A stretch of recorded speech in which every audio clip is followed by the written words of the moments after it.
आशिक जो हुए थे हम उन पर दिन रात लगाते, ये जिंदगी के मेले दुनिया में कम न होंगे अफसोस। एक दिल के टुकड़े हजार हुए, कोई यहाँ गिरा। सुहानी रात ढल चुकी, दिल के खजाने कोई आया है लुटाने, अज दिन है सुहाने चले आओ ना। हुए हम जिनके लिए बर्बाद वो हमको।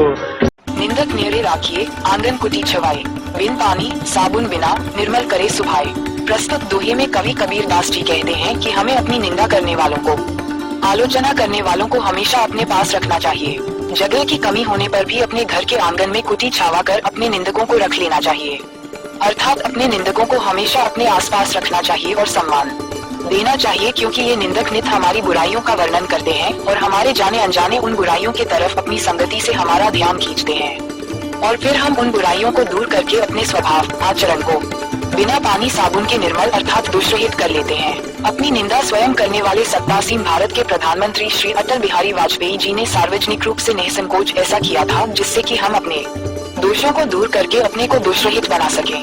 यह इस बात का संकेत होता है कि माता श्री सरस्वती जी का हम पर कृपा प्रतिकूल परिस्थितियों में भी बनी हुई है। पहलगाम कांड के संदर्भ में क्या आज भी माता श्री सरस्वती जी का हम पर कृपा बनी हुई है?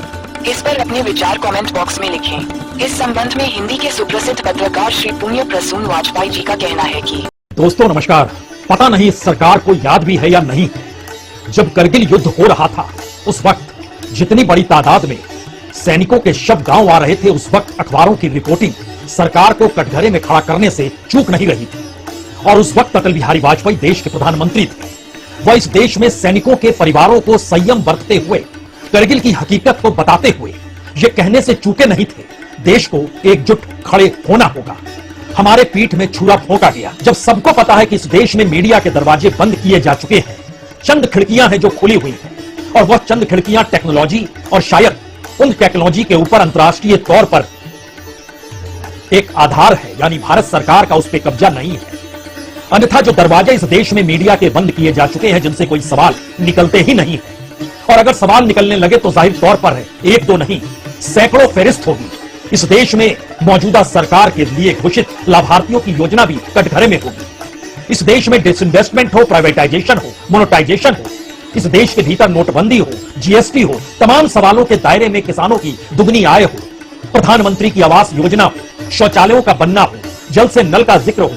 आपकी जो इच्छा है कर लीजिए। जो सवाल अगर दागे जाएं तथ्यों के साथ तो सरकार जवाब दे नहीं पाई।